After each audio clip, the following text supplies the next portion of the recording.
que desarrolla el furgón, teniendo en cuenta que su velocidad inicial es de cero, es decir, parte del reposo, y teniendo en cuenta también la velocidad a los 2 segundos, es decir, el tiempo a los 2 segundos.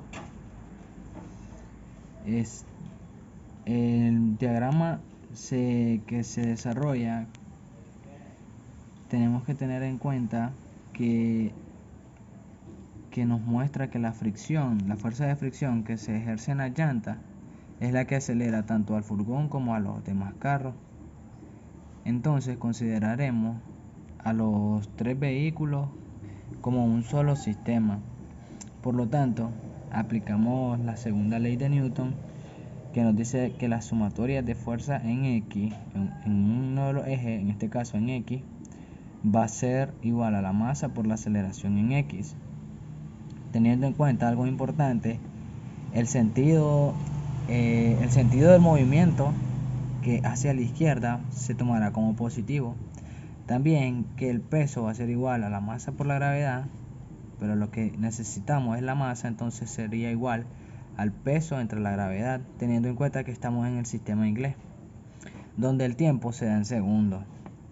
Entonces, la única fuerza que interviene en el eje X es la fuerza de fricción, que nos la brinda el mismo problema, que es igual a 40 por el tiempo, igual a la masa, que en este caso sumaríamos, como dijimos al principio, sumamos todas las masas para tomarlo como un solo sistema y lo dividimos entre la gravedad, que es 32.2 pies sobre segundo, por la aceleración en X, que serían en este caso dos incógnitas las que tendremos, buscando dejar nada más la aceleración, que despejada prácticamente sería a 0.725 por el tiempo.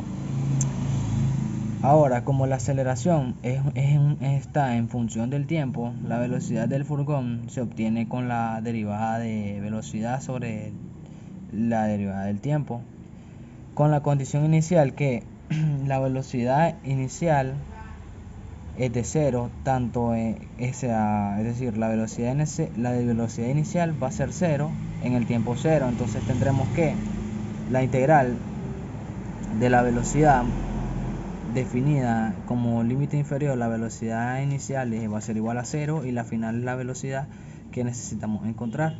Esto va a ser igual a la integral de la derivada a la aceleración por la derivada del tiempo.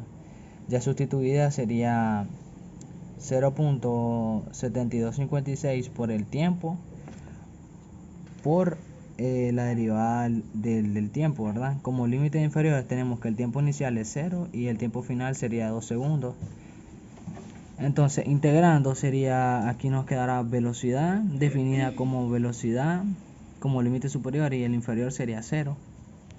Al final nada más quedaría velocidad, porque sustituyendo sería velocidad menos 0, entonces da velocidad. Esto va a ser igual a la constante que sacamos de aceleración, que es de 0.7256, por la integral definida entre los límites inferior de 0 segundos y 2 segundos de tiempo por la derivada del tiempo. Esto sería una integral inmediata que nos resultaría el tiempo al cuadrado entre 2, definida entre sus límites de 2 segundos como límite superior y 0 segundos del límite inferior. Si dividiendo el 2 que resulta del integral, nos queda 0.3628 por el tiempo al cuadrado. En el tiempo al cuadrado sustituimos los valores de 2 segundos como valor final, menos el valor inicial, que sería 0, resultando una velocidad de 1.45 pies sobre segundo. Bueno, y como segundo punto tenemos que encontrar la fuerza horizontal que actúa en el acoplamiento entre el furgón y el carro B. En ese instante también tenemos que ignorar el tamaño del furgón y de los carros, Bueno, para determinar la fuerza entre el furgón y el carro B, consideremos un diagrama de cuerpo libre del furgón para que expongamos la fuerza de acoplamiento T en este diagrama de cuerpo libre. La fuerza A, o sea, fuerza de fricción, y T, que simboliza fuerza de acoplamiento, pues nosotros le pusimos la variable T porque, pues, fue a nuestro gusto, pues se puede usar cualquier otra letra, no necesariamente tiene que ser T. Bueno, entonces lo que procede, entonces seríamos una sumatoria de fuerza en X, que va a ser igual a la masa por la aceleración en X, teniendo en cuenta que el movimiento hacia la izquierda es positivo. Entonces las fuerzas que intervienen son las fuerzas las fuerzas que intervienen en X son la fuerza A, o sea, la fuerza de fricción, y también está la fuerza de acoplamiento. Pero nosotros solo queremos la fuerza de acoplamiento. Entonces despejamos T, o sea, ya planteado aquí todos los valores, solo tenemos que despejar T y pasa al otro lado a ser positivo y esto pasa a ser negativo. Entonces la masa va a ser igual. La masa va a ser igual al peso entre la gravedad. Esto lo saqué de la fórmula que es igual, peso va a ser igual a la masa por la gravedad. Pero como nosotros necesitamos la masa, entonces despejamos y nos queda masa va a ser igual al peso entre la gravedad. Entonces, siendo el peso de 900 libras, entonces, como estamos en el sistema inglés, el peso sería 32.2 sloop. Y la aceleración en X, que pues la encontramos en el punto anterior, que ya está explicado.